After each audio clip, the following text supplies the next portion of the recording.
به الكريم وعلى آله وصحبه أجمعين.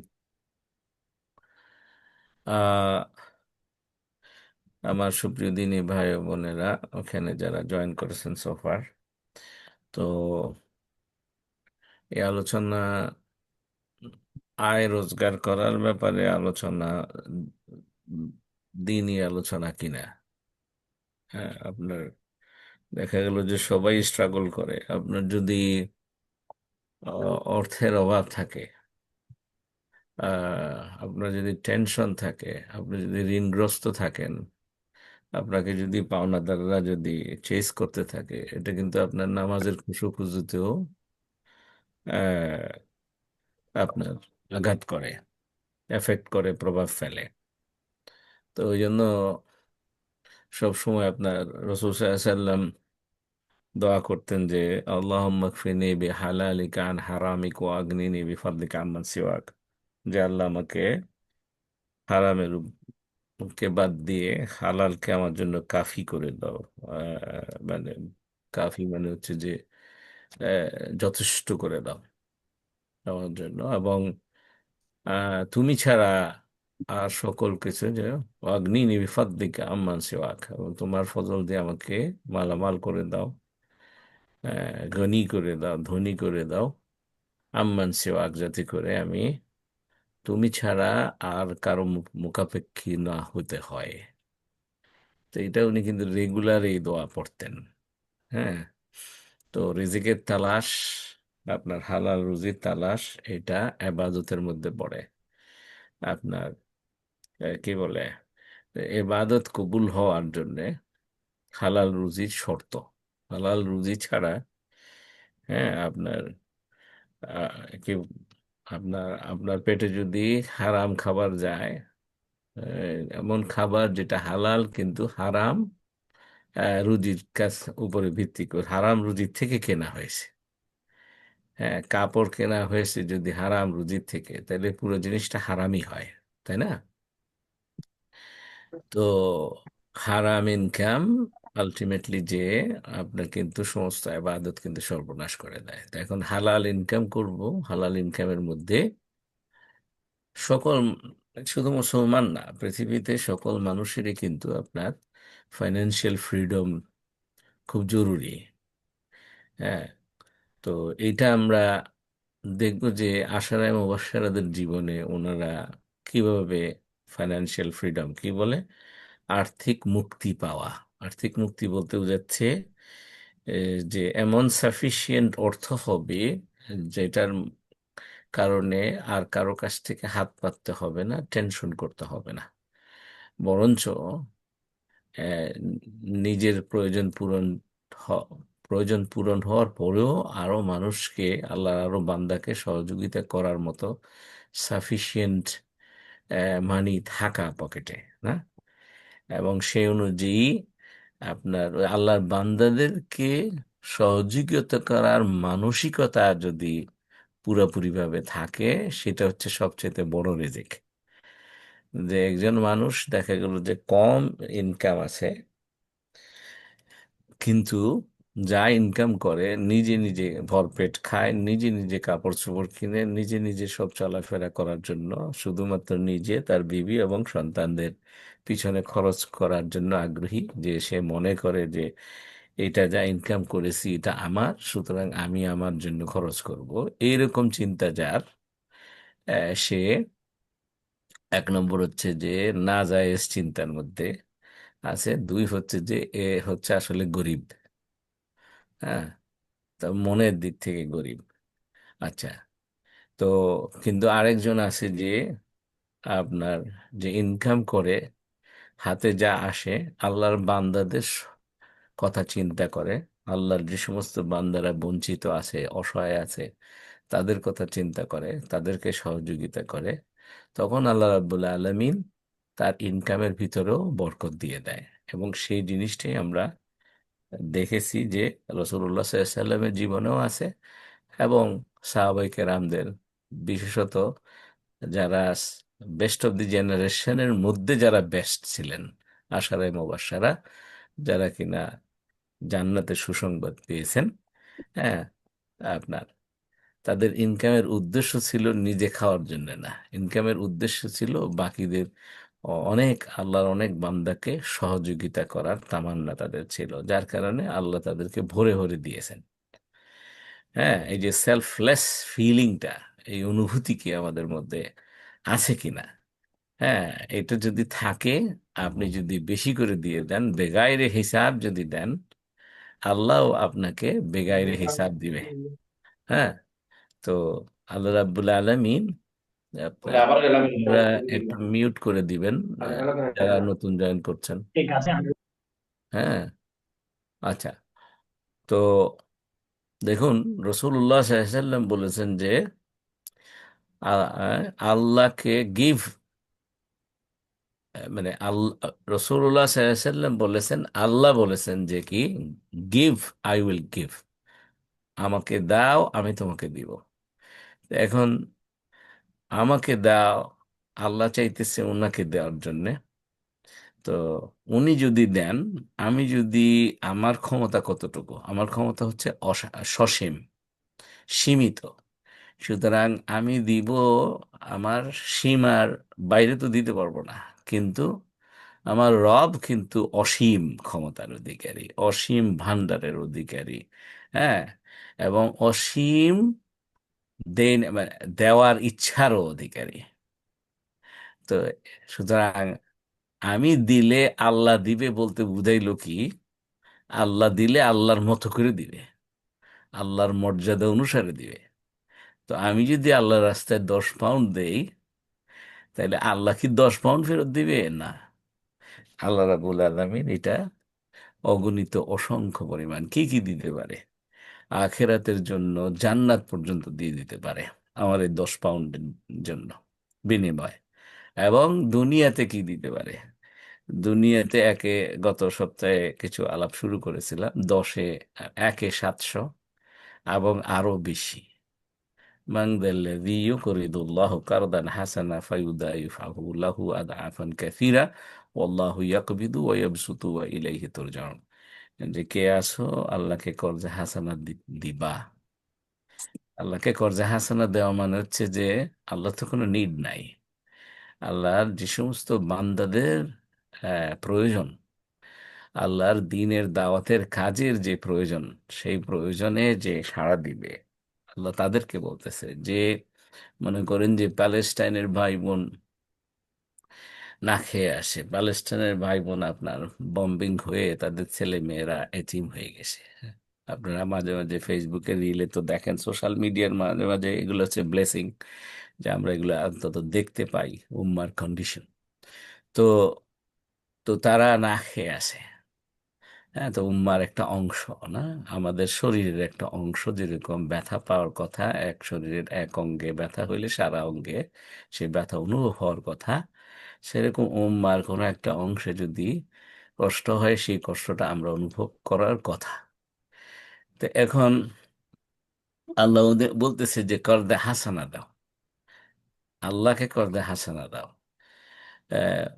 কারদান হাসানা ফায়ুদাইফাহু লাহু আদআফান কাসীরা। আল্লাহ কি করবেন, এটা তোমাকে ফেরত দিবেন বেশি বেশি করে। হ্যাঁ, বাড়ায় বাড়ায়, বেশি বেশি বাড়ায় বাড়ায় দিবে। হ্যাঁ, মানে দুইটা জিনিস আছে দেখেন, ফায়ুদাইফাহু লাহু, তাদেরকে আল্লাহ বাড়িয়ে দিবেন। তা আল্লাহ যদি বলেন বাড়িয়ে দিবেন, তাহলে আল্লাহর বাড়িয়ে দেওয়ারই তো, আল্লাহর মর্যাদা অনুযায়ী বাড়িয়ে দেওয়ার কথা। তার মধ্যে আল্লাহ এত বেশি খুশি হন যিনি, যে আল্লাহকে কর্জে হাসানা দেয়, আল্লাহর পথে দান করে। হ্যাঁ, তা তার ব্যাপারে আল্লাহ এত খুশি হন যে বলতেছেন যে আরো বেশি করে মানে আবেগে আরো বলতেছেন যে বাড়ায় দিব, এবং প্রচুর পরিমাণে বাড়ায় দিব। আদআফান কাসীরা, মানে অল্প অল্প বাড়াবো না। আচ্ছা, তাই ওয়াল্লাহু ইয়াকবিদু ওয়া ইয়াবসুতু ওয়া ইলাইহি তুরজাউন। আল্লাহ কি করতে পারে, আয় সংকুচিত করে ফেলতে পারে, আবার আয়, উনি বাসেতার রিজিককে সংকুচিত করতে পারে, আবার রিজিককে আবার বাড়ায় দিতে পারেন, সমস্ত এখতিয়ার ওনার। ওয়া ইলাইহি তুরজাউন, সবকিছু ওনার দিকেই ফেরত যাওয়ার কথা। তো এই জিনিসগুলা আসলে সাহাবায়ে কেরামরা বুঝেছেন। আমরা আমাদের সমাজে, মুসলিম উম্মার মধ্যে আমরা ইসলাম পালন করছি, আমরা দুই এক্সট্রিমে আছি। কেউ আছে আপনার ওই কি বলে, ধনী হইতে ভয় পায়, কাজ বেশি করে বেশি ইনকাম করতে ভয় পায়, মনে করে যে গরিব থাকলে তাকওয়া হবে, মুত্তাকি হবে, জান্নাত পাবে, জান্নাত পাওয়ার পথে যেন কেমন যেন ধন সম্পদ যেন কি বাধা, বাধা স্বরূপ। তো সুতরাং নিজেকে কষ্ট দেয়, নিচের হাতে থাকে, এবং শেষ পর্যন্ত যে ইভেন চিন্তা করেন না, ভিক্ষা করার জন্যও কিন্তু বুদ্ধি করা লাগে, বেশি বেশি করে ভিক্ষা করার জন্য, ভিক্ষা পাওয়ার জন্য কষ্ট করার আগে ওই যে রোদের মধ্যে যে আপনার কিন্তু রাস্তার মধ্যে বসে থাকতে হয়। হ্যাঁ, তারা মাঝে মাঝে ওই যে দেখবেন যে ওই ভিক্ষুকদেরকে দেখলে বড় কষ্ট লাগে, যে এত গরম চড়া রোদের মধ্যে কিভাবে রাস্তার মধ্যে বসে আছে। কষ্ট আছে কিন্তু, সব কিছুরই কষ্ট আছে। তো এখন ওই কষ্টটা করে যদি ভিক্ষাই করেন, তাহলে ওই কষ্টটা একটু ভালো ইনকাম করার জন্য, সম্মানজনক ইনকাম করার দিকে একটু সেই কষ্টটা করলেই তো হয়ে যায় না। আচ্ছা, তো যাই হোক, আহ, যে যেটা বলছিলাম, উম, যে যে আল্লাহ রাব্বুল আলমিনকে আমি যদি দেই, আল্লাহ রাব্বুল আলমিন দিবেন, আল্লাহ রাব্বুল আলমিন বেশি বেশি করে দিবেন, এবং আল্লাহ রাব্বুল আলমিন প্রচুর পরিমাণে বেশি বেশি করে দিবেন। এই বিশ্বাসটা, এই যে আপনাদেরকে বলছি, এখানে আপনাদের কতজনের এই বিশ্বাসটা আসলে সত্যিকারে হচ্ছে দেখি তো একটু আপনারা, যদি আসলে বিশ্বাস করেন, আর যদি করেন তাহলে কিন্তু আপনারা দান করার কথা। হ্যাঁ, তাইলে দেখি তো এখানে দিয়ে কারা কারা একটু ইয়েস লেখেন না দেখি চ্যাট বক্সে, যে আসলেও কি বিশ্বাস করেন। হ্যাঁ, যে দিলে আপনি বেশি বেশি করে ফেরত পাবেন। হ্যাঁ, মানে এখানে তো অনেক ভাই বোনেরা আছেন, তো মাত্র এক দুজন দিচ্ছেন দেখা যায়। হ্যাঁ, কেন আমরা আসলে বিশ্বাস করি না, মানে কার্যকারণ দেখে যেটা বোঝা যায়। হ্যাঁ, নাহলে দান করি না কেন? দান সীমা অতিক্রম করে যদি দান করেন, আল্লাহ রাব্বুল আলামিন সীমা অতিক্রম করে আপনাকে দিবে। ওয়াতারযুকু মান তাশাউ বিগাইরি হিসাব। আপনি যদি বেগাইরে হিসাব দেন, কোনো চিন্তা না করে দিয়ে ফেললেন, এমন একটা কজে দিলেন, আল্লাহ খুশি হয়ে গেল, তখন আল্লাহ রাব্বুল আলামিন আপনার ইনকামের রাস্তা বাড়িয়ে দিবে। হ্যাঁ, এইটাই সাহাবীদের করেছেন আল্লাহ রাব্বুল আলামিন। হ্যাঁ, আপনার যদি মনে করেন আপনি যদি লয়ার হন, তাহলে আগে যেই মামলাগুলা পাইতেন, মনে করেন প্রতি মামলায়, আমি তো জানি না মামলা, আমি তো লয়ার না, আমি জাস্ট এক্সাম্পল দিচ্ছি, যে মনে করেন প্রতি মামলায় আপনি 10,000 টাকা করে পাইতেন। তো এখন আপনি দান করেছেন, আল্লাহ খুশি হয়ে আপনার যে এটা কি বলে ক্লায়েন্ট, 10,000 টাকাওয়ালা ক্লায়েন্ট আগে পাইতেন, এখন এক একটা ক্লায়েন্ট হঠাৎ করে আসা শুরু হবে 50,000 টাকাওয়ালা ক্লায়েন্ট।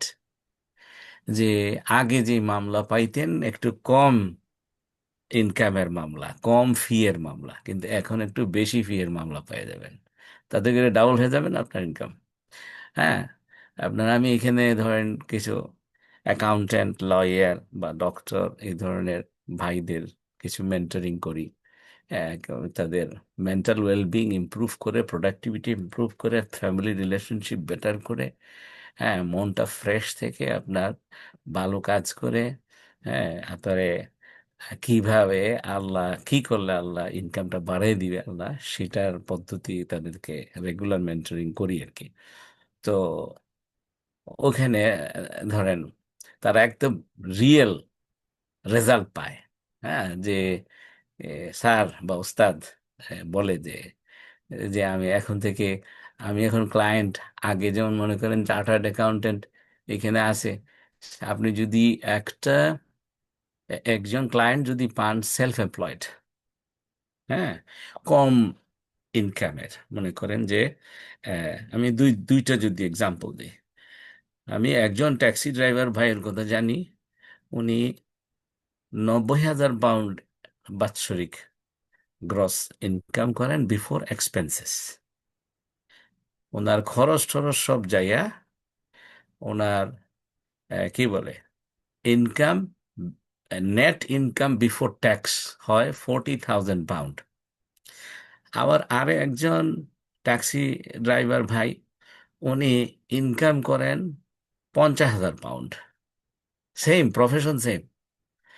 এবং উনি খরচ বরচ যাইয়া আপনার ওনার থাকে হইল এই 15,000 পাউন্ড। তাইলে দেখেন, এ- আপনি যদি একজন চার্টার্ড অ্যাকাউন্ট্যান্ট হন, আপনি এই প্রথম যে ট্যাক্সি ড্রাইভার এক্সাম্পলটা বললাম, ওনার সেলফ এমপ্লয়েড SA 302 সাবমিট করার যদি আপনি জবটা পান, তাকে একটু বেশি চার্জ করতে পারবেন না? Compare to the other one, সে নিজেই ইনকাম করতেছে শেষ পর্যন্ত ইনকাম বিফোর ট্যাক্স মাত্র 15,000 পাউন্ড। হ্যাঁ, সে তার মনটাও ছোট থাকবে, আপনারেও হ্যাগল করবে, সারাক্ষণ ধরে আপনার সাথে বার্গেনিং করে করে করে আপনি দেখবেন যে 200 পাউন্ডের বেশি দিবে না, 100 পাউন্ড, 150 পাউন্ড, 200 পাউন্ডের বেশি দিবে না। কিন্তু যে কিনা income, net income before tax 40,000, একই প্রফেশন, এর কিন্তু একটু দেওয়ার, যে অ্যাকাউন্টসটা করলে ঠিক আছে, আপনি চাইলেন 500 পাউন্ড, তাকে দিয়ে দিতে পারে 500 পাউন্ড। ঠিক আছে না? এখন আপনার ক্লায়েন্ট কোনটা পাইতেছেন, এটা কিন্তু সম্পূর্ণ আল্লাহর।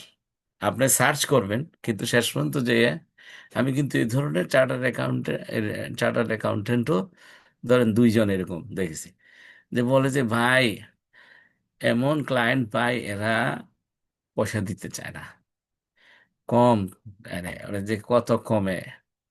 তারপরে আপনার শেষ পর্যন্ত সাবমিট করেছি।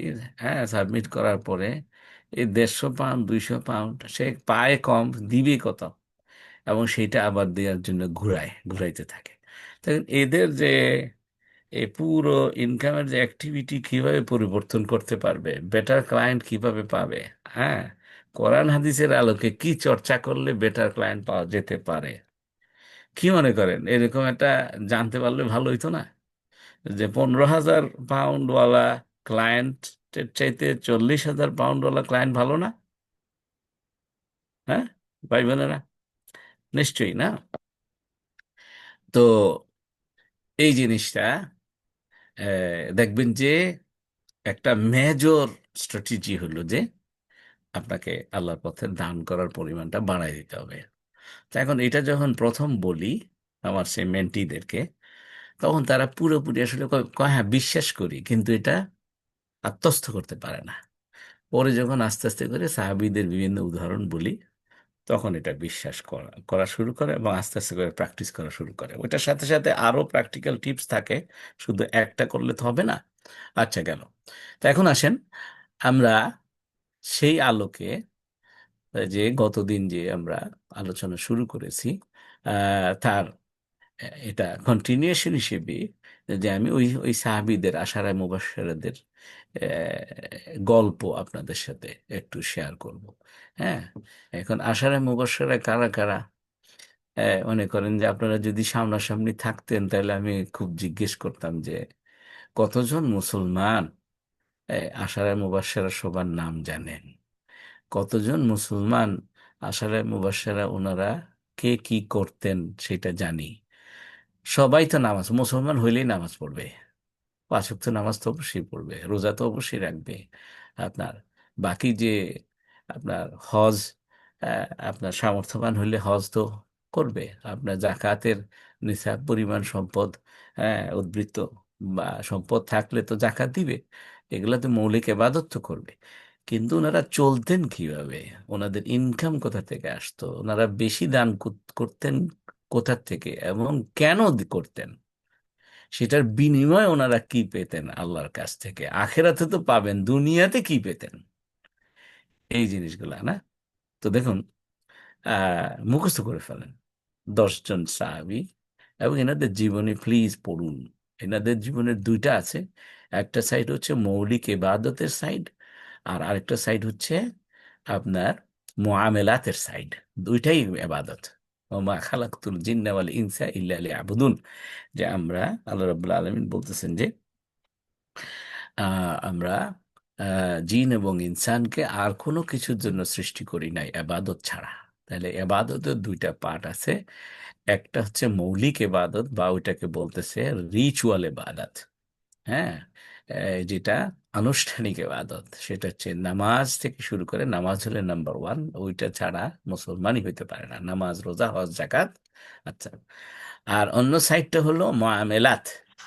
মুআমেলাত শুরু হইতে পারে সত্য কথা বলার থেকে, মিষ্টভাষী হওয়া, হ্যাঁ, ভালো আখলাক, ভালো চরিত্র, লেনদেন ভালো, আপনার ব্যবসা কিংবা চাকুরি করলে সেখানে হক এর সাথে করা, আমানতদারিতার সাথে করা, ওয়াদার খেলাফ না করা, এই সমস্ত জিনিস। এটা কিন্তু, এটার পরিমাণটা কিন্তু বেশি, মৌলিক ইবাদতের পরিমাণটা কম। অনেক মানুষ আছে এই দুইটাকে সেপারেট করে ফেলে। হ্যাঁ, তো যে সমস্ত মানুষেরা আপনার বলে যে সেকুলার, একটু আমার মনে হয় এই বিষয়টা আমার ভাই বোনদের জন্য হয়তো বা উপকারে আসতে পারে, এই চিন্তাটা যে ইনশাল্লাহ একটু শেয়ার করে ফেলি। সেটা হলো যে আমাদের মুসলমানদের মধ্যে একটা majority portion whole worldwide আমার সেকুলার। সেকুলার মানে হচ্ছে যে আবাদত মানে আল্লাহর মানে করে, আর দুনিয়াবি সমস্ত কার্যক্রম সে আল্লাহর দেওয়া পদ্ধতিতে করে না। হুম। এবং সে ইভেন পলিটিক্স বলেন, যেটাই বলেন, সব সে বলে যে ধর্মনিরপেক্ষ। হ্যাঁ, আপনার যে জীবনের এক অংশ আপনার আল্লাহর কথা অনুসারে চলে, মসজিদে নামাজ পড়তে গেলে মসজিদে নামাজ পড়ে, মসজিদ থেকে বাইরে হইলে আর আল্লাহকে সাথে রাখে না, নাউজুবিল্লাহ।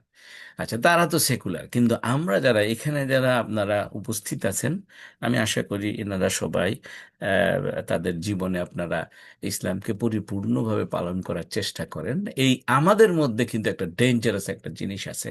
হ্যাঁ, যে আমরা বিশ্বাসের দিক থেকে নামাজ পড়লে যেরকম আল্লাহ খুশি হয়, দুনিয়াবি কাজে, হ্যাঁ, দুনিয়ার কাজগুলোতে যেটা মনে হয় যেন আল্লাহ আমাদেরকে সহযোগিতা করবে না, কিংবা এটা করলে আল্লাহ নারাজ হয়ে যাবে। হ্যাঁ, আহ, তো মানে মানে অর্থাৎ কিনা আমরা যারা পরিপূর্ণ ইসলাম পালন করার দাবি রাখি, আমাদের জীবনের মধ্যেও কিন্তু একটা সেকুলার সেন্স কাজ করে। হ্যাঁ, আমি কি জানি কতটুকু বুঝাইতে পারলাম। তো ওখান থেকে বাইরে হয়ে আসতে হবে। বের হয়ে আসে আপনার জীবনের প্রতি মুহূর্ত, জীবনের প্রতিটি দিক, জীবনের প্রতিটি কি বলে মুভমেন্ট, সমস্ত কিছুতে, সেটা আপনার মনে করেন যে আহ, অর্থনীতি, সমাজনীতি, রাজনীতি, আপনার, হ্যাঁ, আহ, মানে যে কোনো কিছু ওতে আল্লাহ এবং রসুল্লাহ সাল্লামকে অনুসরণ আমাদের যে করতে হবে, এটা আমাদের কাছে পুরো ক্লিয়ার না। হ্যাঁ, ক্লিয়ার যদি হইতো, আমাদের সমাজে আমাদের ভাই বোনেরা দান করে ভরে ফেলতেন, এবং আবার ইনকামও বেশি বেশি হইতো এটার বিনিময়ে, আল্লাহ খুশি থাকতেন এবং আল্লাহ বরকত দিতেন। হ্যাঁ, আচ্ছা, তো এখন, তো এইটা কেন, এটা কারণ হচ্ছে যে আমরা আসলে এই যে স্বর্ণ যুগের মানুষগুলো, তাদের জীবনীগুলো ভালো করে আসলে পড়ি না। এক একজনের জীবনী, আজকে থেকে আপনি মনে মনে একটা সিদ্ধান্ত নিয়ে নেন যে এই 10 জন সাহাবীর জীবনী আপনি পড়বেন ইনশাআল্লাহ।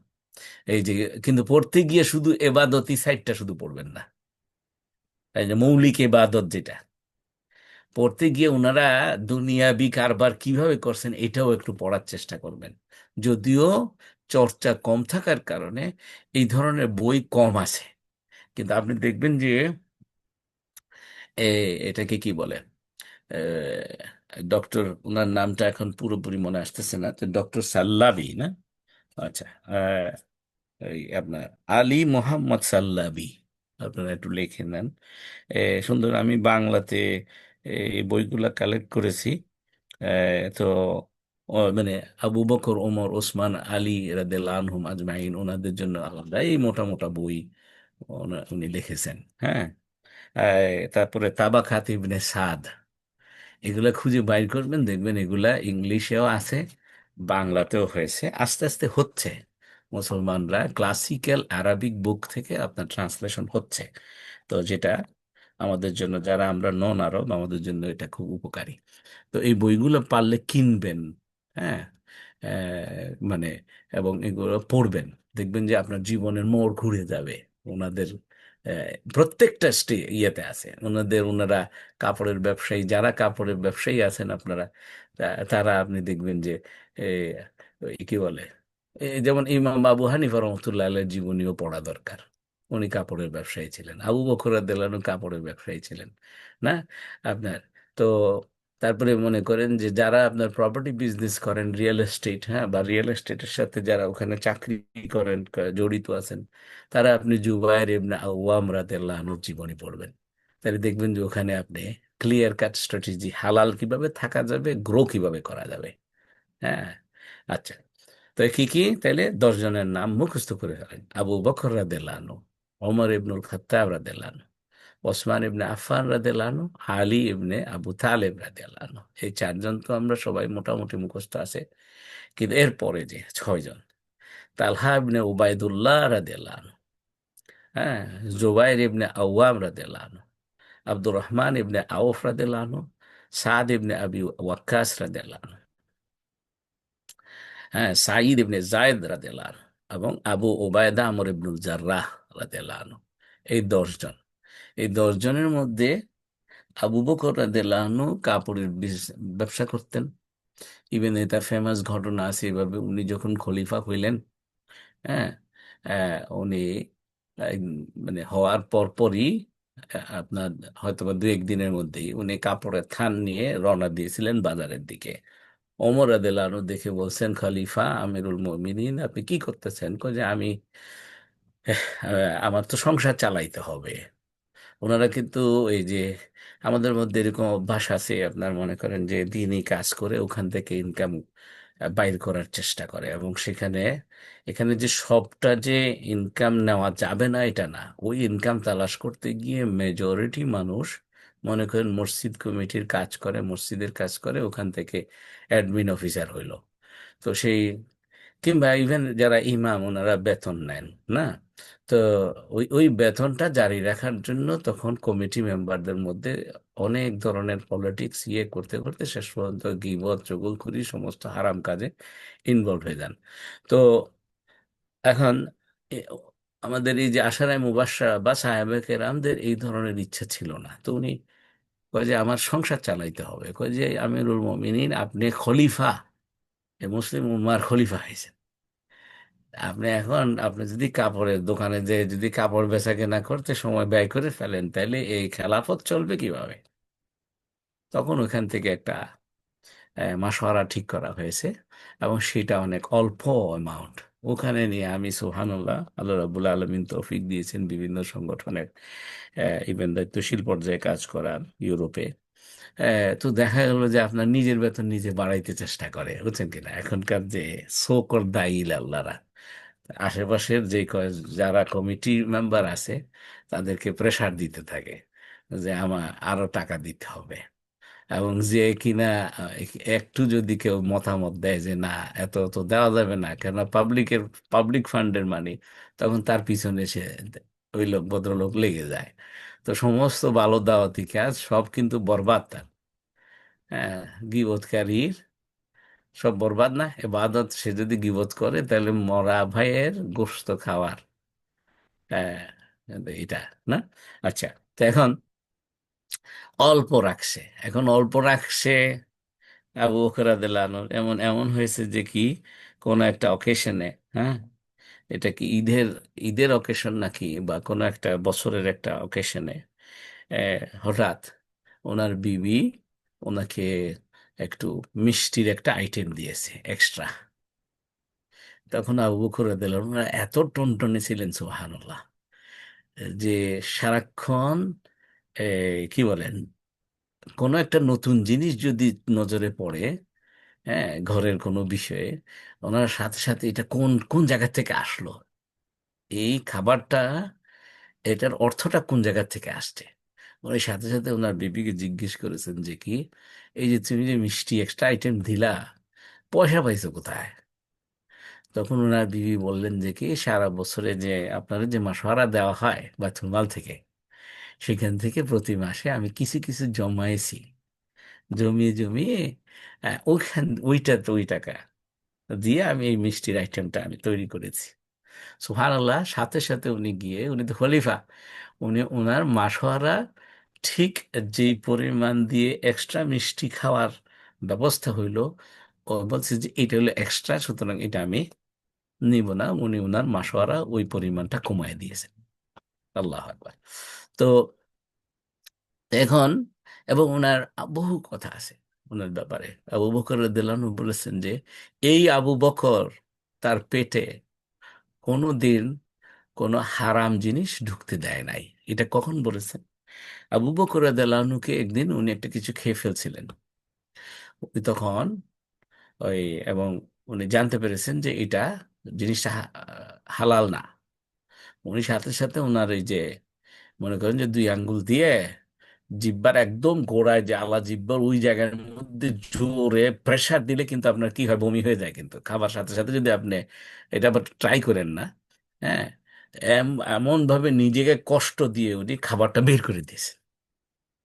বের করে দিয়ে উনি বলছেন যে এই আবু বকর, নিজে নিজে বলতেছেন, তার পেটে কোনোদিন কোনো হারাম খাদ্য ঢুকতে দেয় নাই। তো এখন উনাদের কথা আল্লাহ শুনবে না আমাদের কথা শুনবে? আমরা তো হালাল হারামের কোনো বাছাই নাই। হ্যাঁ, সেটা একদম কমপ্লিটলি আরেক আলোচনা। সুবহানাল্লাহ, অনেক কথা তো বলতে ইচ্ছে করে। আচ্ছা, তা আসুন, তো এখন এ, এটা কি বলে, অন্যদের এই যে পাবলিক ফান্ডের মানি খাওয়া, এটার টেন্ডেন্সি ওনাদের মধ্যে ছিল না।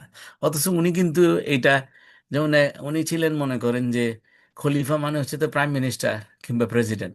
বর্তমানে মনে করেন যে ইউকের প্রাইম মিনিস্টার বলেন, বা বাংলাদেশের চিফ অ্যাডভাইজার বলেন, বা প্রাইম মিনিস্টার বা প্রেসিডেন্ট, হ্যাঁ, সবার একটা বেতন আছে না?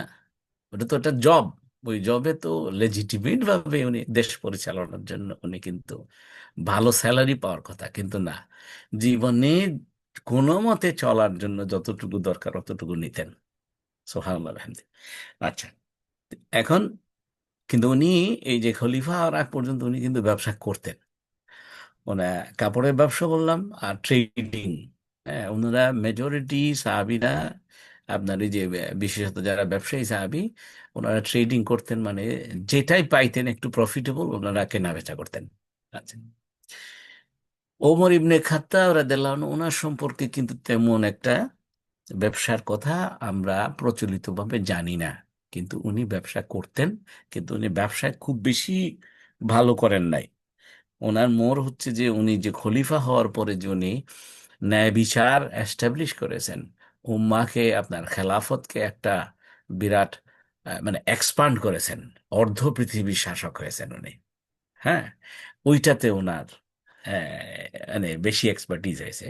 তো ওনার, কিন্তু উনি ব্যবসা করতেন, উনি ব্যবসা করতেন, লং ডিস্টেন্স ট্রেডিং করতেন, সিরিয়া, ইয়েমেন, এই সমস্ত জায়গায় লাইভ স্টক কিংবা লেদার, হ্যাঁ, চামড়ার ব্যবসা। হ্যাঁ, ওই যে আমাদের কোথায় যেন আছে, হাজারিবাগে নাকি ট্যানারি, তো এই ধরনের, হ্যাঁ, চামড়ার ব্যবসা করতেন এবং অন্যান্য বিভিন্ন দ্রব্যাদির ব্যবসা করতেন। ওসমান ইবনে আফফান রাদিয়াল্লাহু আনহু ছিলেন সিজন ব্যবসায়ী। হ্যাঁ, বিলিয়নের ব্যবসায়ী। আমি বলবো যে ওনার হিসাব যতটুকু, উনি যেভাবে দান করেছেন, উনি হাজার হাজার কোটি টাকা দান করেছেন, তাহলে তো নিশ্চয়ই, মানে এটা উনি কিন্তু, মানে 1 কোটি, 2 কোটি, 10 কোটি, 100 কোটি না, এই মানে এক দাগে আমি, ওই যখন ওনাদের এই ইয়েগুলা গল্পগুলো বলবো সেখানে পাবেন ইনশাআল্লাহ। হ্যাঁ, যে 1,000 কোটি টাকা হিসাবে দেখা যাচ্ছে, তাহলে নিশ্চয়ই উনি বিলিয়নিয়ার ছিলেন, নাহলে এত দিবেন কিভাবে? আচ্ছা, তো উনি করতেন কাপড়ের ব্যবসা। কাপড়ের ব্যবসা কিন্তু একটা বিরাট বরকতি ব্যবসা। কাপড় এবং খাদ্য, এই দুইটা জিনিস। হ্যাঁ, তো টেক্সটাইল, ফুড, কারাভান ট্রেড। হ্যাঁ, মানে উটের বহর আসতো, 100 উটের দ্রব্য সামগ্রী, মানে 700 উটের দ্রব্য সামগ্রী ওনার মদিনায় আসতো, উনি বিক্রি করতেন। আচ্ছা, আলী রাদিয়াল্লাহু আনহু শুধুমাত্র এই 10 জন আশারে মুবাশশিরের মধ্যে শুধুমাত্র আলী রাদিয়াল্লাহু আনহু ব্যবসায়ী ছিলেন না। হ্যাঁ, উনি কাজ করতেন, উনি এই যে আপনার কি বলে, চাষের জমিতে কাজ করতেন, বিভিন্ন জায়গায় শ্রম দিতেন, শ্রমিক হিসেবে কাজ করে সেখান থেকে আর্ন করতেন। কারণ উনি মেইনলি ওনার কনসেন্ট্রেশন ছিল এলিম অর্জন করা। এই জন্য আমি এর আগেও কোনো এক সেশনে বলেছিলাম যে রসূল সাল্লাল্লাহু আলাইহি ওয়াসাল্লামের হাদিস, যে সহিহ হাদিস, যে আনা মদিনাতুল ইলম ও আলী বাবুহা।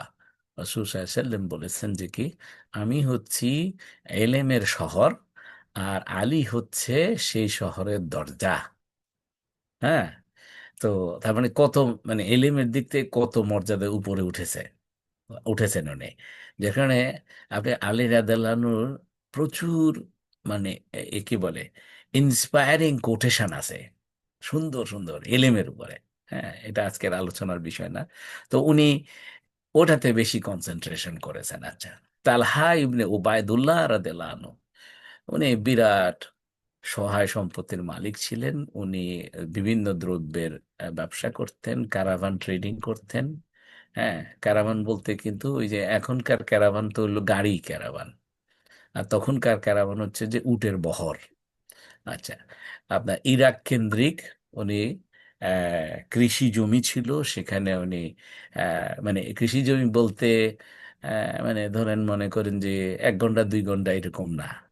হ্যাঁ, 1 একর 2 একর না, হয়তো বা মানে শত শত একর বা হাজার একরও হইতে পারে। কারণ ওনার যেই হিসাব দেখেছি, ইনশাল্লাহ আপনাদের সামনে বর্ণনা করব ইনশাল্লাহ। জুবাইর ইবনে আওয়াম রাদিয়াল্লাহু আনহু ছিলেন হইল, বর্তমান যুগে মনে করেন যে এর নাম কি যেন, ওই যে সুবহানাল্লাহ, এই যে রিচ ড্যাড পুয়ার ড্যাড, যে বই এর লেখক, হুম, রবার্ট কিওসাকি, আমেরিকার একজন রিয়েল এস্টেট টাইকুন। তো এখন মনে করেন যে জুবাইর ইবনে আওয়াম রাদিয়াল্লাহু আনহু ছিলেন রিয়েল এস্টেট টাইকুন। হ্যাঁ। আচ্ছা, আহ, মানে ওনার যে কত জমি ছিল এবং ঘর ছিল সেটা আপনার বর্ণনা যখন আসবে একটু পরে, তো মানে আপনারা অবাক হবেন। আব্দুর রহমান ইবনে আওফ রাদিয়াল্লাহু আনহু হচ্ছে সিজন ব্যবসায়ী ছিলেন, কাপড়, খাবার দাবার, তারপরে আপনার মনে করেন যে অ্যানিম্যাল এখানে ক্যাটেগরিতে আসছে, এটা হচ্ছে যে উনি ঘোড়া বা উট এর ওই যে কি বলে, ঘোড়ার স্যাডল, হ্যাঁ,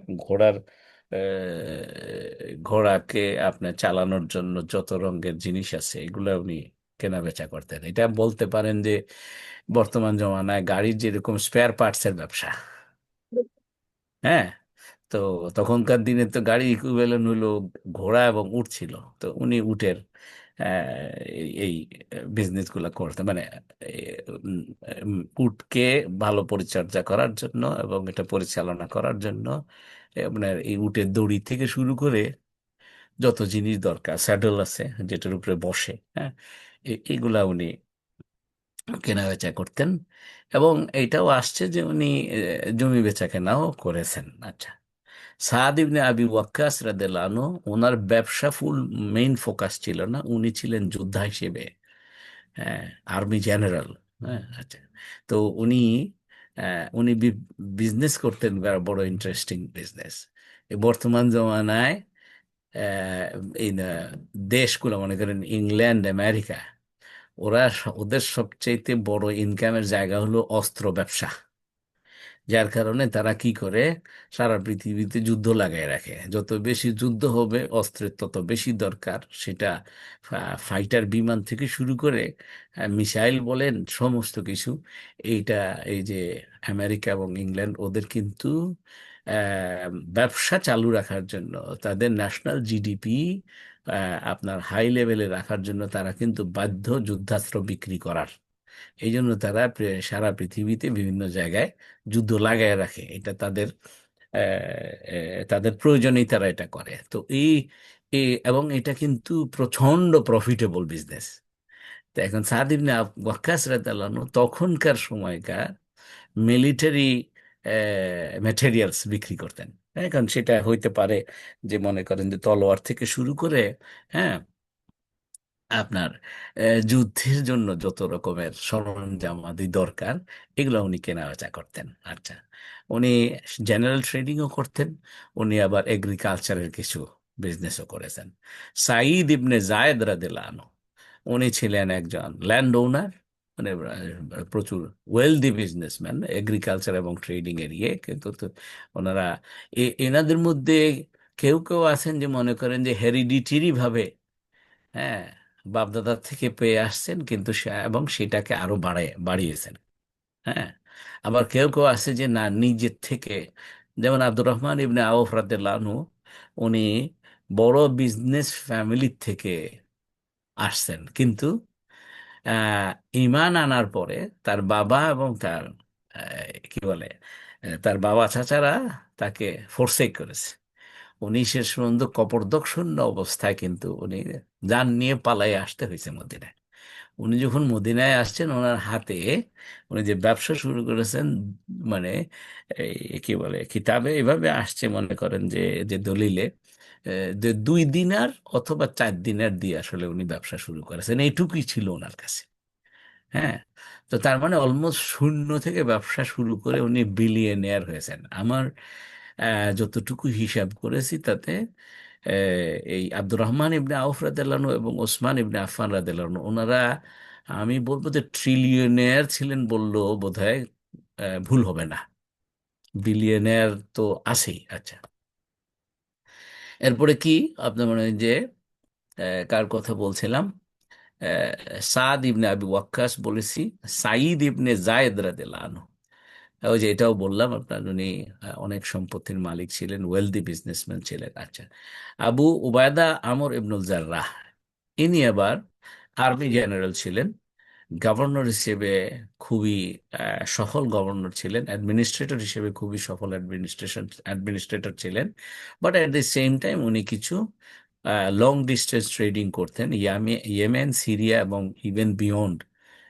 উনি লং ডিস্টেন্স ট্রেডিং করতেন। তো আলটিমেটলি যে কি হলো, 10 জনের মধ্যে 9 জন কিন্তু আপনার ব্যবসা করতেন। তা আমাদের মধ্যে আমরা একটু যদি চিন্তা করি, আমরা 10 জনের মধ্যে, আপনারা একটু লেখেন তো দেখি, যে আমরা বর্তমানে মুসলমান 10 জন যদি আম, যে কোনো 10 জনের কথা চিন্তা করলে 10 জনের মধ্যে কয়জন ব্যবসা করে বলে মনে করেন করতে পারে, এটা একটু লেখেন তো। মানে যদি আপনি মনে করেন 10 জনের 2 জন, আপনি টু লেখেন, 10 জনের 9 হইলে 9 লেখেন। দেখি একটু চ্যাট বক্সে একটু লেখেন তো দেখি আপনাদের, আমাদের কি ধারণা, হ্যাঁ, এই আমাদের উম্মাহ সম্পর্কে। আহ, জি, একটু তো আমি একটু চ্যাট বক্সে একটু, আপনারা, আশা করতেছি আপনারা একটু লিখবেন। হ্যাঁ, আচ্ছা, এই যে 10 জনের মধ্যে 2 জন, এখন আমাদের বরকত হবে কিভাবে? আমাদের আশারায় মুবাশশারাদেরকে অনুসরণ করলে 10 জনের মধ্যে 9 জন ব্যবসায়ী হওয়ার কথা। তা আমাদের 10 জনের মধ্যে 2 জন, মাশাআল্লাহ, এক বোন লিখেছেন 2 জন। তো এটা আপনি মনে করেন বাকি 8 জন কি চাকুরিজীবী। চাকুরিজীবী মানে হচ্ছে, আমি এভাবে বলি, চাকুরি মানে হলো চাকর শব্দের সাথে ই প্রত্যয় যোগে চাকুরি। আর চাকুরিজীবী তার মানে হচ্ছে যে আসলে আমরা চাকর, মেজরিটি মুসলমান আমরা চাকর হইতে পছন্দ করি।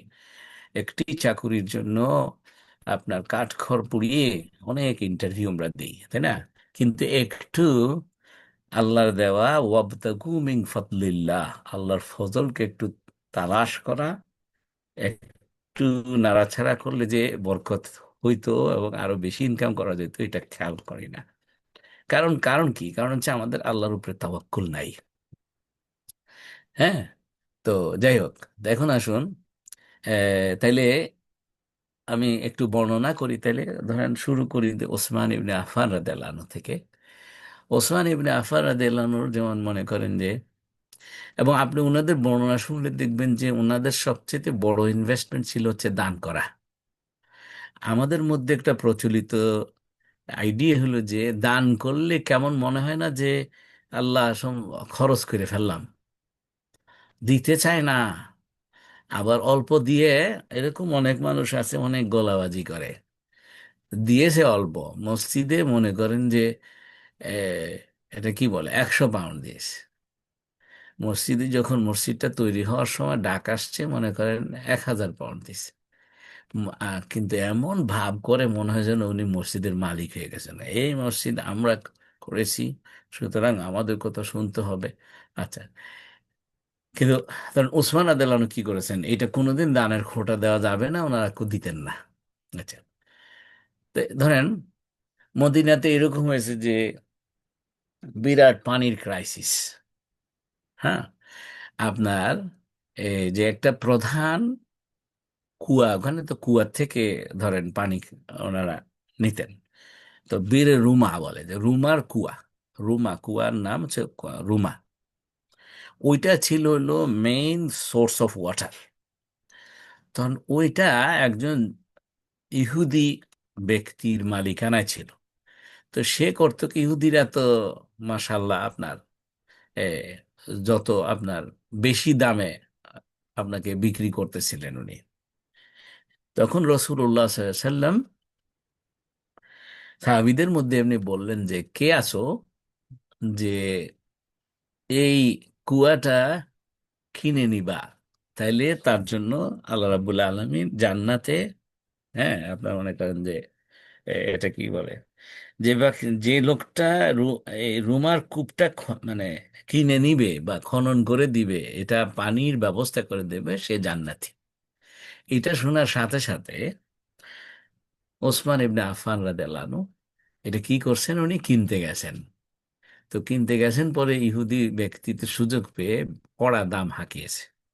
তো উনি এত দামে বলে যে এটা তো সম্ভব না কিনতে। তো উনি একটা, এই যে দেখেন বিজনেস অ্যাকুমেনশিপ যে বলে, যে হালাল ব্যবসার কৌশল খোঁজা যায়, এই যে উনি চমৎকার কৌশলী ব্যবসায়ী ছিলেন। উনি কি করেছেন, বলেছে যে এক কাজ করো, তোমার এত দামে তো আমি কিনতে পারবো না, এবং এটা কেনা মুনাসেবও হবে না, যে এটা খাবার লস করে কিনবো কেন। আচ্ছা, তো তুমি এক কাজ করো, এটা আধা আধি করে ফেলি। আধা আধি কিভাবে, কুয়াকে কেমনে আধা আধি করবেন, অর্ধেক কুয়া আপনার, অর্ধেক অর্ধেক কুয়া আমার, এভাবে তো পারা যাবে না। না, এটা তো আর জমি না। হ্যাঁ, তো এটা তাহলে কিভাবে আধা আধি, যে একদিন আমার হবে আর একদিন তোমার হবে। হ্যাঁ, একদিন আমার ভাগে থাকবে, সুতরাং ওই দিনকার পানি আমি আমি বিক্রি করব, এটা আমার অধিকারে হবে। আর আরেকদিন তোমার অধিকারে। তো এখন ইহুদি ব্যক্তি সে মনে মনে চিন্তা করলো যে ওসমান তো খুবই ঝানু ব্যবসায়ী, এবং সবাই তারে বিশ্বাস করে, তার মালামাল সবাই কিনে। হ্যাঁ, তো সুতরাং এইটা কিন্তু বুদ্ধিটা খারাপ না, এই ব্যবসায়িক প্রপোজাল বড় ভালো, যে ওসমানের সাথে সাথে ওসমানের কাছে পানি কিনবে, সেটার সাথে সাথে আমার কাছ থেকেও কিনবে, তো সুতরাং আমার ব্যবসা বাড়বে। এই মনে করে সে রাজি হয়ে গেছে। তো এখন এখানে এই তো অর্ধেকটা উনি কিনলেন, খুব কম দামে কিনেছেন। আমি এটার রেফারেন্সটা প্রথম, এটা কি বলে, প্রথম এই যে আধা অংশ যে কিনছেন উনি, এটার অ্যামাউন্টটা আমি এখনো দলিলে পাই নাই। তো খুব, কিন্তু কম, খুব কম দামে কিনেছেন আর কি। হ্যাঁ, তো তখন কি করলেন উনি কেনার পরে, এইটাই হলো ব্যবসা দেখেন, উনি কেনার পরে, এবং হ্যাঁ, উনি ওনার দিনের, হ্যাঁ, যেদিন উনি মালিকানা, সেদিন উনি এটা বিনা পয়সায় ফ্রি করে দিছেন। তো ফ্রি করে দিছেন, তো এখন মদিনার সব মানুষেরা করছে কি আপনার, শুরু করলো যে যেদিন ওসমানের ভাগে সেদিন এসে সবাই পানি নিয়ে যায় ফ্রি। আর পরের দিন যখন ইহুদির ভাগে থাকে, সে দেখে না খেয়ে মরতেছে, কেউ আসে না, কেন সবাই 2 দিনের জন্য সাফিসিয়েন্ট পানি ওই একদিনে নিয়ে নেয়। এতে করে ইহুদি যেটা মনে করছিল যে তার কাস্টমার আরো বাড়বে, পানি আরো বেশি বিক্রি হবে, হ্যাঁ, তো তার সমস্ত বুদ্ধি সর্বনাশ হয়ে গেল। তা এখন সে, তখন এখানে বলে ছেড়ে, ছেড়ে মা কেঁদে বাঁচি, না, ছেড়ে দে মা কেঁদে বাঁচি, এরকম অবস্থা। কারণ হচ্ছে যে ওই পরের দিন তার কাছে কেউ আসছে না, সুতরাং কোনো পানি বিক্রি করতে পারছে না, কিন্তু ওই যেই দিন তার মালিকানা, সেই দিনের মেনটেনেন্স খরচ কিন্তু তার আছে, তো উল্টা খরচ হচ্ছে। তো এখন এই জন্য আইসা কাতর হয়ে ওসমান রাদিয়াল্লাহু আনহুকে বলতেছে তুমি নিয়ে নাও বাকি অর্ধেক, মানে অপর দিনের যে ইয়েটা সেটা তুমি নিয়ে নাও, আমি এটা রাখে আমার সর্বনাশ হয়ে গেছে। তো এখন দেখেন এইখানে আবার ওসমান রাদিয়াল্লাহু আনহু ওনার সম্পর্কে খুবই মানে খ্যাতি ছিল আর কি, যে সুখ্যাতি ছিল যে কি উনি ফেয়ার ট্রেডার ছিলেন। এই যে একটা, যে ধরেন মনে করেন ইসলামিক ফাইন্যান্স বা ইসলামিক ইনভেস্টমেন্টের অনেক বিষয় আছে। হ্যাঁ মানে আপনার শুধু সুদ হারাম এটা না, সুদের লেনদেন ছাড়াও আরো কতগুলো বিষয় আছে। অনেকে মনে করেন যে সুদের লেনদেনটা বাদ দিলেই মনে হয় সমস্ত ট্রানজাকশন হালাল হয়ে যাবে, না। তো তার মধ্যে মনে করেন যে সুদের লেনদেনও করা যাবে না, ঘরর করা যাবে না, আনসার্টেনটি বলে। যে ওই যে আমাদের এই সমস্ত দেশে লেখে ওই যে কি বলে স্মল লেটার না, আপনি দেখবেন যে বিভিন্ন ব্যাংক ওরা যদি আপনাকে ফাইন্যান্স করে বা ইয়ে করে, ওই ছোট রাইটিং এ অনেক কিছু লিখে দেয়। যে সেটা আপনি পড়ে, বা ইন্স্যুরেন্স যদি কেউ করে, তো দেখা গেল যে আপনি জেনুইনলি ইন্স্যুরেন্সের একটা বিষয় মানে হইলো, হ্যাঁ।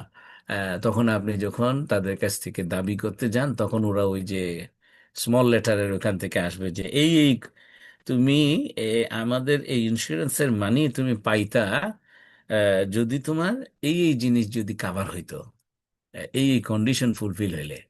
তখন দেখবেন যে শেষ পর্যন্ত যে এতদিন ধরে প্রিমিয়াম দিয়েছেন, আপনি আসলে আপনার যখন দরকার তখন আপনি কিন্তু ইন্স্যুরেন্সের মানিটা পেলেন না, এটা হইতে পারে। তো এইটাকে বলে ঘরর আর কি, আনসার্টেনটি। যেমন ওনারা যেমন এটাকে কি বলে, আব্দুর রহমান ইবনে আউফ রাদিয়াল্লাহু আনহু, ইমাম আবু হানিফা রাহিমাহুল্লাহ, আপনার ওসমান ইবনে আফফান রাদিয়াল্লাহু আনহু, ওনাদের সম্পর্কে সুখ্যাতি ছিল যে ওনারা যদি কোনো কাপড় কাপড় বিক্রি করতেন, হ্যাঁ, বা যে কোনো প্রোডাক্ট বিক্রি করলে ওখানে যদি একটু কোনো ইয়ে থাকতো আর কি, কমি খামি থাকতো বা দুর্বলতা থাকতো, মনে করেন যে ইমাম আবু হানিফা সম্পর্কে এভাবে আসছে কথা যে মানে মনে করেন বড় থান কাপড়ে একটা ছোট ছিদ্র, যেটা কিনা পুরা থানের মধ্যে আপনি যে থান কাপড় কিনতেছে এটা সে দেখতো না যদি ইমাম আবু হানিফা না দেখাইতেন, উনি পুরোটা খুলে আপনার ঠিক ওই জায়গায় যে এখানে একটা ছোট্ট একটা দাগ আছে কিংবা একটা ছোট্ট ছিদ্র আছে, এটা উনি দেখাই দিয়ে তারপরে বিক্রি করতেন আর কি। তো তো এটা বলে যে আনসার্টেনটি থাকলে হারাম, আপনার লেনদেনে যদি এই ধরনের কোনো বিষয় থাকে। আর পরে হচ্ছে যে taking the advantage of the weaker party, যে আপনি দেখলেন যে যে আপনার কাস্টমার সে ঠকে গেছে, যে এই জিনিসটা তার দরকার, এই জন্য আপনি কি করলেন, খামোখা দামটা বাড়ায় দিলেন। এই যে আপনি তার আপনার দুর্বল অপোনেন্টের দুর্বলতার সুযোগ নিয়ে আপনি বেশি ফায়দা অর্জন করতে চেষ্টা করা, এটাও হারাম। দেখেন এইখানে আসছে ওসমান রাদিয়াল্লাহু আনহুর ইয়েটা, হ্যাঁ। এটা হচ্ছে ইসলামিক ফেয়ার ট্রেডিং এর একটা উসুল, হ্যাঁ। যে কি হচ্ছে যে উনি জুইশ লোকটা কিন্তু ওনাকে বাকি অংশটা বিনামূল্যে দিয়ে, কারণ ছেড়ে দে মাকে দেওয়া চিকেন না, এটা তার খরচ হইতেছে, উল্টা ইনকাম নাই। তখন উনি ওকে বলছে যে না, ঠিক আছে আমি এটা কিনে নিব। উনি 35,000 দিরহামের বিনিময়ে এই বাকি অংশটা কিনে নিয়েছেন। আচ্ছা, এ, তো এখন তাহলে দেখুন তো, তাহলে এটা কি হয়েছে দেখেন, উনি কি করেছেন, উনি এই কুয়াটা কিনে উনি কি ইনকাম করার চেষ্টা করেছেন, ডাইরেক্ট ইনকাম? না, উনি এটা বিলিয়ে দিয়েছেন। হ্যাঁ মানে সকল মানুষ যারা পানির খুব দরকার তাদেরকে বিলিয়ে দিয়েছেন। এখন তাইলে কি উনি কি লস করলেন? তাহলে এই যে এটা যে কিনলেন, এই যে 35,000 দিরহাম, আহ, আপনার কিংবা আগের অংশ আরো কিছু দিলেন, এই পয়সা পাইলেন কোথায়? তাই না, উনি ধনী ছিলেন, সেজন্য উনি কিনে দিয়েছেন। এখন এটা কি ওনার এটা কি খরচ হইলো? না, এটা ওনার ইনভেস্টমেন্ট হয়েছে। ইনভেস্টমেন্ট কিসের জন্য? আমাদের মধ্যে যারা একটু চিন্তাশীল তারা ম্যাক্সিমাম আমরা বলবো কি এটা আখেরাতের জন্য, উনি আখেরাতের জান্নাত কিনে নিয়েছেন। কিন্তু আপনি যদি আরেকটু ডিপার স্টাডি করেন কোরআন হাদিসের, আপনি দেখবেন যেটা আসলে দুনিয়াতে আপনি প্রফিট হবে। দান করা, আপনি যদি আপনার ব্যবসায় লাভ পাইতে চান, হ্যাঁ, আপনার ইনকাম বাড়াইতে চান, সবচেয়ে ভালো পদ্ধতি হচ্ছে আপনি দান করবেন। দান হচ্ছে ইনভেস্টমেন্ট। আজকে একটু লিখে নেবেন, নোটের মধ্যে লিখে নেন। দান কোনো খরচ নয়, দান হচ্ছে বিনিয়োগ আখেরাতে এবং দুনিয়াতে প্রফিট পাওয়ার জন্যে। আপনার বিনিয়োগ করে মানুষ তো ব্যবসার জন্য, দানের চাইতে বড় ব্যবসা আর হইতেই পারে না। হ্যাঁ, আপনি দান করার মাধ্যমে আসাদ্দাক ও আকুমিনা সালেহীন। হ্যাঁ, আপনাকে যে ইয়া আইয়ুহাল্লাযীনা আমানু আনফিকু মিম্মা রাযাকনাকুম মিন ক্বাবলি আন ইয়াতিয়া আহাদাকুমুল মাউত ফায়াকুলা রাব্বি লাউলা আখারতানি ইলা আজালিন কারীব ফাআসাদ্দাক ওয়া আকুম মিনাস সালিহিন। সূরা মুনাফিকুনের আপনার 9 থেকে 11 এই তিনটা আয়াত আপনারা একটু পড়ে নেবেন ইনশাআল্লাহ, তার মধ্যে একটা আয়াত।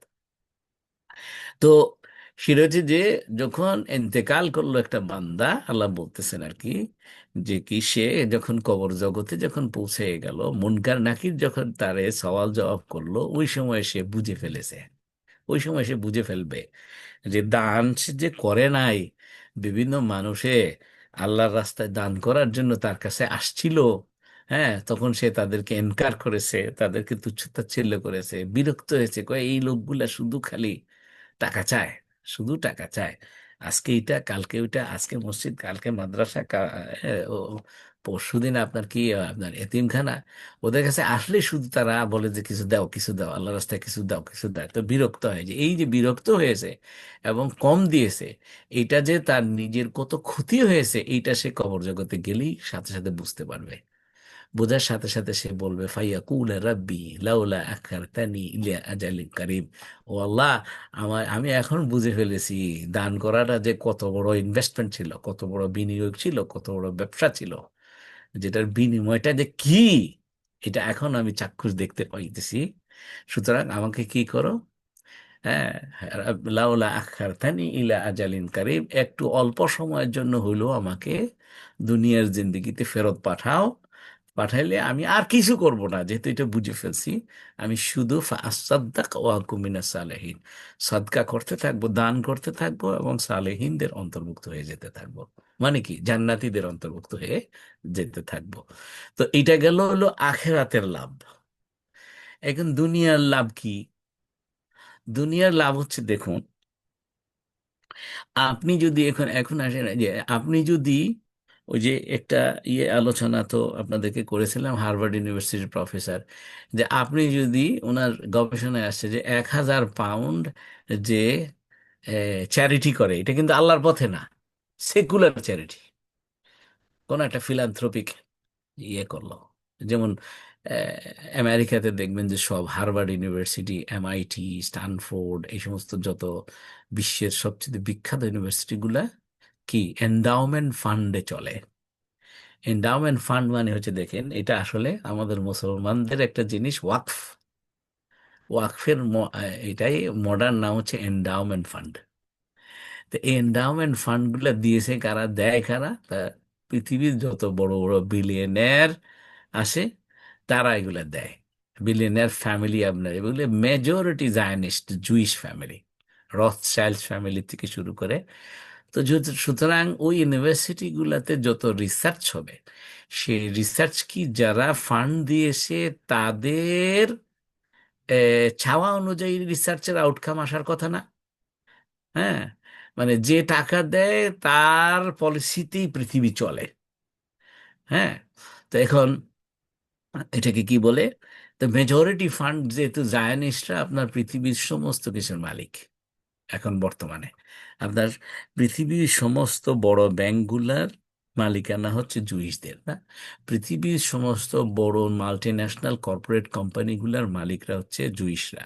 পৃথিবীর সবচেয়ে বড় মিডিয়া আউটলেটস আছে, সব জুইস। পৃথিবীর ইভেন সোশ্যাল মিডিয়া আউটলেট বলেন, আপনি বলেন ফেসবুক, মার্ক জুকারবার্গ, ইউটিউব, সব আপনি দেখবেন যে এরা সব জুইসরা মালিক। যার কারণে কি হয়েছে, আপনি অ্যান্টিসেমেটিক কিছু যদি বলেন, ওরা সোকল যে একটা টার্ম লাগিয়ে দিয়েছে, যে ইহুদিদের ইহুদিদের বিরুদ্ধে না, ইভেন জাস্ট ইসরায়েলের বিরুদ্ধে, আপনি যদি ইসরায়েল আর ইহুদি সেম না, জায়নিজম আর জুডাইজম সেম না। জায়নিজম হচ্ছে জুডাইজম হচ্ছে যে যারা ইহুদি, ইহুদি ধর্ম পালন করে, সিনসিয়ার ইহুদি।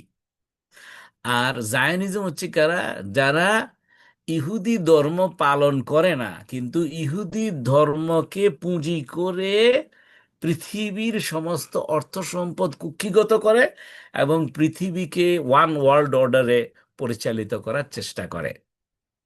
হ্যাঁ, সমস্ত পলিটিক্স ইয়ে করে। ইহুদি ধর্মগ্রন্থে ওরা বলতে চায় যে ওল্ড টেস্টামেন্টে লেখা আছে যে এই ইসরায়েলের এই জায়গাটা ওদের, আল্লাহ নাকি তাদেরকে দিয়ে দিয়েছেন। হ্যাঁ, আল্লাহ দিয়েছেন, কিন্তু আল্লাহর শর্ত ছিল হলো যে যতক্ষণ পর্যন্ত তোমরা আমার আনুগত্য করবা, আনুগত্যের খেলাফ করলে তোমরা কিছু পাবা না।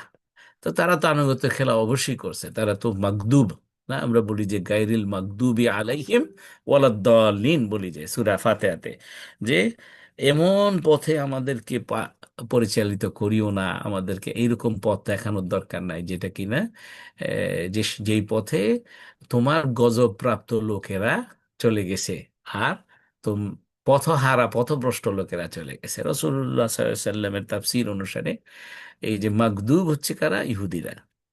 হ্যাঁ, কেননা তারা আপনার তাদের নবীদেরকে কতল করেছে না, তারা আপনার মানে আল্লাহর সাথে মশকরা করেছে, চিটারি করেছে, হ্যাঁ অনেক কিছু করেছে তারা। তো যার কারণে তারা আল্লাহর কাছ থেকে গজবপ্রাপ্ত হয়ে গেছে। আর পথভ্রষ্ট হচ্ছে খ্রিস্টানরা, নাসারারা।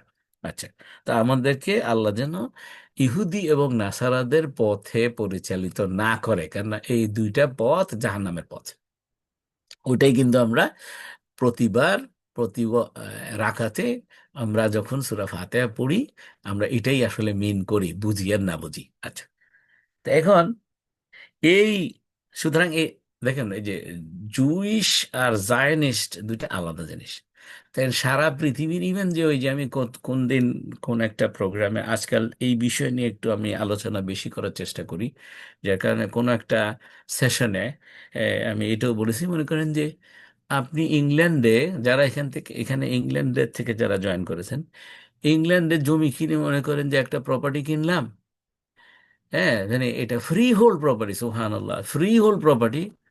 কদিন পরে আপনার একটা চিঠি চলে আসছে, যে কি চিঠিটা কি, তোমার রেন্ট চার্জ, এই জমির রেন্ট চার্জ কত, বছরে 3 পাউন্ড, মাত্র 3 পাউন্ড। এখন আপনি চিন্তা করেন এই 3 পাউন্ডের যারা পাঠাইলো ওই কোম্পানিগুলো খুঁজে দেখছি আমি, এগুলা সব জুইস। হ্যাঁ, তো এটা কিন্তু দেখবেন যে আপনার লিজ হোল্ড হলে তারও বেশি চার্জ করে তারা। আচ্ছা, তার মানে হচ্ছে যে ইংল্যান্ডের মেজরিটি জমির মালিক, যে বিল্ডিংটা আপনি কিনছেন, মনে করেন যে বিল্ডিংটার আপনি মালিক, এই বিল্ডিংটা যে জমির উপরে আছে, এই জমির মেজরিটি জমি হচ্ছে আপনার কোনো জায়নিস্ট, জুইশ জায়নিস্ট ফ্যামিলির, বুঝছেন কিনা? তো তো এখন তাহলে এই যে ওদের জমি, ওদের অর্থ, তো প্রভাবও ওদেরই হবে, রাজনীতিতে ওদের প্রভাব হবে। যার কারণে আমেরিকাতে কি হয়েছে আপনার, সেটা রিপাবলিকান বলেন, ডেমোক্র্যাট বলেন, দুই গ্রুপ আপনার এই জায়নিস্টদের ফান্ডিং এ আপনার পলিটিক্যাল ক্যাম্পেইনিং করে। সুতরাং আহ, এই যে এই পাক যেটা, হুম, আমি অ্যাসোসিয়েশন অফ ইসরায়েলি সামথিং, আমি পুরাটা অ্যাব্রিভিয়েশন আপনারা AIPAC গুগলে সার্চ দিলে পাবেন, দেখবেন এই প্যাকের কথার বাইরে আমেরিকার কোনো পলিটিশিয়ান যাইতে পারবে না, যে যাবে সে সিনেটর থাকতে পারবে না, প্রেসিডেন্ট তো দূরের কথা। হ্যাঁ, সেটা রিপাবলিকান হোক অথবা ডেমোক্রেট হোক। কেন? কারণ হচ্ছে যে তারা আপনার million million dollar, billion billion dollar তাদেরকে দিচ্ছে। এই আপনার তাদের অর্থ আছে বলে দিতে পারতেছে, এবং তাদের সমস্ত পলিটিক্যাল ক্যাম্পেইন পরিচালনা করে। এই দেশেও সেম, আপনি দেখবেন যে কিয়ার স্টারমার প্রাইম মিনিস্টার হয়েছে, দেখবেন যে অযৌক্তিকভাবে, যে এমন ভাবে ইসরায়েলের একটা কার্যক্রমকে সাপোর্ট করছে, এটা আপনি শুনলেই দেখতেছেন যে আপনার ন্যাচারাল হিউম্যান মাইন্ডে মনে হচ্ছে যে এই লোকটা আর কি মাথা খারাপ হয়ে গেছে, এইরকম করে হাজার হাজার শিশুকে মারার পক্ষে সে ভোট দিতেছে, ব্যাপারটা কি? কারণ সে বাধ্য, কারণ হচ্ছে সে অনেক টাকা খেয়ে ফেলছে, সে ওর সমস্ত ক্যাম্পেইনিং ওদের পয়সাতে চলে।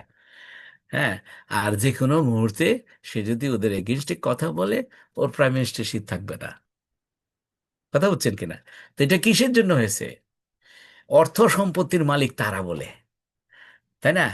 এখন এই যে সাম্বডি কল্ড, ওনার সারনেম তো মামদানি, আমি ফার্স্ট নেমটা ভুলে গেলাম। এই যে এটা খুব ভাইরাল হয়েছে। নিউ ইয়র্কে মেয়র ক্যান্ডিডেট বোধহয় প্রাইমারি ইয়েতে বোধহয় পাশ করে ফেলছেন উনি। তো এই কি বলে, ওনার একটা ইলেকশনের ডিবেটের মধ্যে দেখা গেল যে বাকি সমস্ত ক্যান্ডিডেটরা বলতেছে যে তুমি যদি একটা কান্ট্রিতে ইলেক্টেড হয়ে যাওয়ার পরে, নিউ ইয়র্কের মেয়র হওয়ার পরে একটা কান্ট্রিতে যদি তোমার ভিজিট করতে হয়, কোনটাতে যাবা? সবগুলা বলছে ইসরায়েল, ইসরায়েলে যাওয়া। এখন প্রশ্ন হলো যে নিউ ইয়র্কের মেয়র হয়ে, আমেরিকার নিউ ইয়র্কের মেয়র হয়ে ইসরায়েলে যাওয়ার সাথে সম্পর্ক কি? সে তো নিউ ইয়র্কের লোকদের মানে ভালাই সম্পর্কে চিন্তা করার কথা। তো এখন ওই মামদানি যে একজন মুসলিম, উগান্ডার বোধহয়, আফ্রিকান ডিসেন্ডেন্ট, ভেরি কনফিডেন্ট, আমার কাছে খুব ভালো লেগেছে আলহামদুলিল্লাহ। তো ভেরি ইন্সপায়ার্ড আমরা। যে সে বলছে যে না, আমি অন্য কোনো দেশে না, আমি এইখানেই থাকবো, নিউ ইয়র্কের ভিতরে, এবং নিউ ইয়র্কের বাসিন্দাদের সমস্যা সমাধান করার চেষ্টা করব। তো এটা কি জন্য বললাম? ওই যে কারণ কি, এই যে বাকি যেইগুলো ক্যান্ডিডেট, এগুলো সব funded by Zionist fund, Israeli fund, এই প্যাকের ফান্ড। হ্যাঁ, আচ্ছা। তো তাইলে এ, এটা এখন এক্স্যাক্টলি সেম জিনিসটা খেয়াল করবেন, ওসমান রাদিয়াল্লাহুর এখানে ঘটনাটা ঘটেছে, কিন্তু নিয়ত ডিফারেন্ট। হ্যাঁ, আল্লাহকে খুশি করার জন্য। কি হচ্ছে যে সারা মদিনার জন্য যে কুয়াটা সবচাইতে জরুরি, যেটার পানি হলো যে মেইন পানির সাপ্লাই যেখানে, সেটা যেই ব্যবসায়ী কিনে সবার জন্য অ্যাভেলেবল করে দিল, এই ব্যবসায়ী রাষ্ট্র ব্যবস্থার যে কোনো কিছুতে প্রভাব বিস্তার করতে পারবে না। বুঝতে পারতেছেন কিনা? হ্যাঁ, আপনার মনে করেন যে এখন উনি যদি কোনো একটা ব্যবসায় দ্রব্য সামগ্রী, মনে করেন পারফিউম বলেন, কাপড় বলেন, যে কোনো কিছু, লোকেরা এর উপরে এনার উপরে তো খুশি, কেননা এনার কুয়ার পানি সবাই খেয়ে তৃপ্তি মতো, হ্যাঁ, আপনার খাইতে পারতেছেন। তো সুতরাং সবাই এই মানুষটার উপরে খুশি। তো এই মানুষটাকে বিশ্বাস করা শুরু করলো। তো এই মানুষটা যা দ্রব্য বিক্রি করবে, অন্যদের তুলনায় বেশি আগ্রহ নিয়ে এই মানুষটার জিনিসপত্র কিনতে যাবে না মানুষ? তাতে করে ওনার কি হবে? ওনার ক্লায়েন্টের সংখ্যা বেড়ে যাবে। যদিও উনি কিন্তু এটা পুরা বিনা পয়সায় দান করে দিয়েছেন, এবং উনি কিন্তু সেল বাড়ানোর জন্য এটা করেন নাই, কিন্তু এটা অটোমেটিক মানুষের মনে এসে যাবে যে এই মানুষটা খুব বিশ্বস্ত মানুষ। সুতরাং ইনি যেই জিনিস বিক্রি করবেন, উট বিক্রি করুন, ঘোড়া বিক্রি করুন, আপনার আপনার মনে করেন যে দুম্বা বিক্রি করুন, যেটাই বিক্রি করুন না কেন, আপনার মনে করেন কাপড় বিক্রি করুন, খাদ্য বিক্রি করুন, নিশ্চয়ই উনি সবচেয়ে ভালোটাই করবেন, সবাই কিন্তু ওনার কাছ থেকে কেনা শুরু করবে। ভাই বোনেরা, এটা আপনাদের কাছে কেমন লাগলো দেখেন? তো অটোমেটিক, আপনার বুঝছেন কিনা, অটোমেটিক আপনার কিন্তু সেল বেড়ে যাবে, জাস্ট দুনিয়ার জন্য।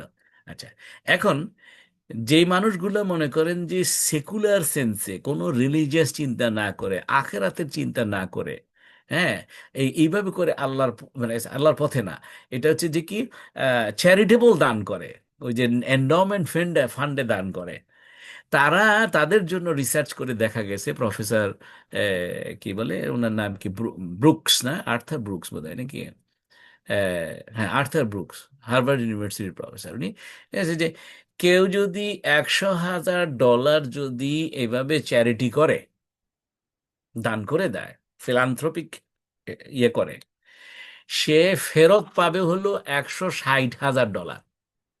তাহলে কত হলো? তার সম্পদ 60% ইনক্রিজ করবে।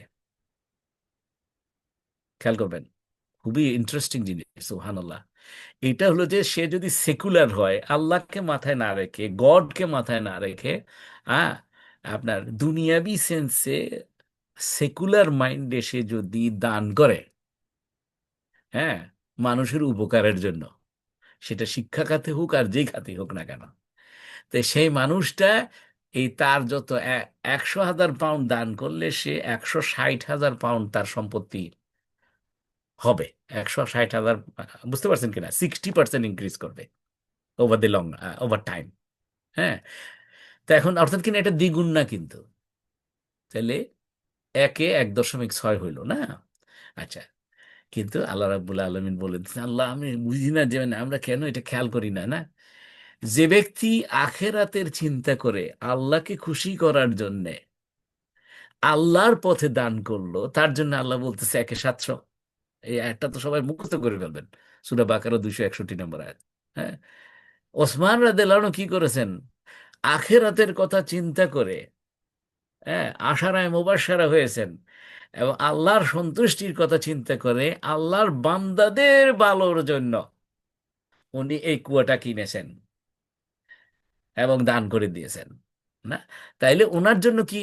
ওনার জন্য হবে মাসালুল্লাযীনা ইউনফিকুনা আমওয়ালাহুম ফি সাবিলিল্লাহ কামাসালি হাববাতিন আনবাতাত সাবআ সানাবিলা ফি কুল্লি সুমবুলাতিন মিয়াতু হাব্বা ওয়াল্লাহু ইউদাইফু লিমান ইয়াশা ওয়াল্লাহু ওয়াসিউন আলিম। যে আমি অর্থ বলার সময় এখন নাই, যে এটা মানে 1/700, $1 সে দান করলে আল্লাহ বলতেছেন তারে আল্লাহ $700 পর্যন্ত ফেরত দিবেন। আবার বলতেছেন ওয়াল্লাহু ইউদাইফু লিমান ইয়াশা, ইভেন আর চাইতে বেশিও দিবেন। এবং পুরো আয়াতের ভিতরে কোন জায়গায় দিবেন এটা উজ্জ্ব আছে। আপনি যদি দেখেন যে জায়গা কোন আলমে দিবেন, আখেরাতে দিবেন না দুনিয়াতে দিবেন, এটা যদি উজ্জ্ব থাকে তাহলে আপনি বুঝে নিবেন যে এটা হইতে পারে ফিদ দুনিয়া ওয়াল আখেরা। ফিদ দুনিয়া ওয়াল আখেরা, দুনিয়াতে আখেরাতে তো দিবেনই, আবার দুনিয়াতেও দিবেন। তো এখন চিন্তা করছেন যে এটাতে হলো যে একে 1.6 সেকুলার যদি হয়, আর ইসলামিক ভাবে যদি চিন্তা করেন আখেরাতকে সামনে রেখে আল্লাহর সন্তুষ্টি অর্জনের জন্য, জান্নাত প্রাপ্তির জন্য, হ্যাঁ, আপনি যদি দান করেন আপনার একে কিন্তু 1.6 না, একে হলো 700 এবং তার চেয়ে বেশি। সুবহানাল্লাহ। এইভাবে যদি আপনি চিন্তা করে যদি আপনি দান করেন, এই যে ওসমান রাদিয়াল্লাহু আনহু যেভাবে একেবারে বিনয় দ্বিধায় করে দিয়েছেন। আমি যদি আর একটা ঘটনা আজকে বর্ণনা করি, সেখানে একই জিনিস বলছেন, সাথে সাথে রাসূলুল্লাহ সাল্লাল্লাহু আলাইহি সাল্লাম দুইবার বলতে হয় নাই। আজকাল ডাক উঠেই আপনার দান করে, দান, এটি কি বলে, মনে করেন মসজিদে গত রবিবারে গেছিলাম, এরকম মসজিদের ফান্ড রেজিং একটা। হ্যাঁ, তো আমি আগে অনেক ফান্ড রেজিং করতাম। হ্যাঁ, আপনার বিভিন্ন মসজিদ বা ইয়েতে মানুষ বিভিন্ন দেশে নিয়ে যাইতো যে আমাদের একটু ফান্ড রেজিং করে দেন। তো খুব মানে আল্লাহর নামে মানে আল্লাহর সন্তুষ্টির জন্য দানের ডাক উঠাইতাম। তো ওইখানে দেখলাম যে ওইটা করছেন যে কে কে আছেন 5,000 পাউন্ড দেবেন আল্লাহর জন্য, আল্লাহর জন্য।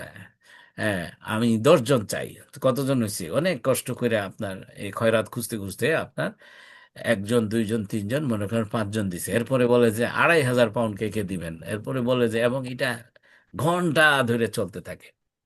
অথচ রাসূলুল্লাহ সাল্লাল্লাহু আলাইহি ওয়াসাল্লামের এই স্টাইল ছিল না। Allah is majestic.